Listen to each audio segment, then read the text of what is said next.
जय जगन्नाथ प्रिय दर्शक बंधु आपण मैंने जानी एबे ओडिशा रे ऑलरेडी बीजेपी सरकार हो सारी कई आशा भी करनथिले एते जल्दी ओडिशा रे बीजेपी सरकार गढ़िबो एवं ओडिशा रे बीजेपी सरकार गढ़ु गढ़ु एक नुआ डिक्लेरेशन बा नुआ घोषणा करि सारचंती। मुख्यमंत्री आपण मैंने जानी जो मोहन माझी श्रीजुक्त मोहन माझी सी चाषी मानक पई गोटे बहुत बड़ घोषणा करि सारचंती। आज वीडियो रे डिटेल्स आलोचना करबा ता पूर्व कहि रखुची जदि चैनल को बर्तमान सुधा सब्सक्राइब करना ताले सब्सक्राइब करनेबे कहीं ना एही चैनल रे नुआ नुआ अपडेट आपण इंस्टांटली पाइबे। देखंतु आपण माने जे ओडिशा रे जेतेबेले नुआ बीजेपी सरकार गठन हैला एवं तांकर मैनिफेस्टो रे से माने बहुत सारा आपणकर संकल्प नेइथिले बा सत्यपाठ करिथिले जे बहुत सारा ओडिशा रे उन्नतिमूलक काम करिवे एवं बीजेपी सरकार गडु गडु देखंतु तांकर जो मुख्यमंत्री कैंडिडेट बा जो आपणकर मोहन माझी श्रीजुक्त मोहन माझी जेतेबेले आपणकर मुख्यमंत्री हेले मुख्यमंत्री हो से चाषी मानक पई गोटे बहुत बड़ घोषणा कले। आपण माने देखि पारथि ये होची न्यूज चैनल गोटे news channel page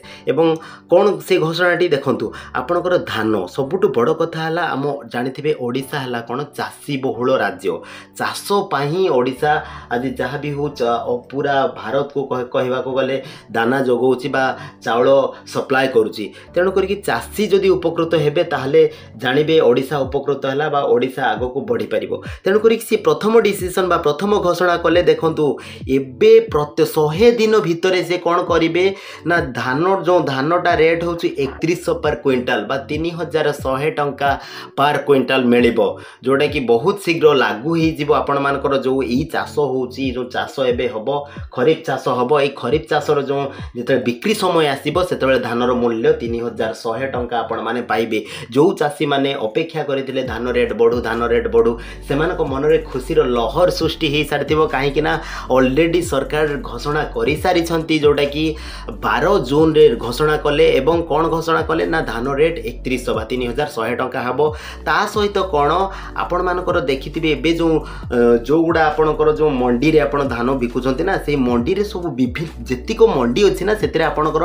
digital weight machine आपणकर लागिबो। आपणकर डिजिटल वेट मशीन माने आपणकर जो वेटिंग करा जाय ओजन मशीन डिजिटल ओजन मशीन सेठी लागिबो एवं आ सबुटु बड़ कथा कौन ना जोटा कि आपणकर जो चाष जो आपणकर चाषी जीए जेते आपण धान विक्रय करथले बहुत दिन पर पैसा पाउथले सेटा को भी से कर दैचंती कोन ना 48 आवर्स रे देखि परथबे आपण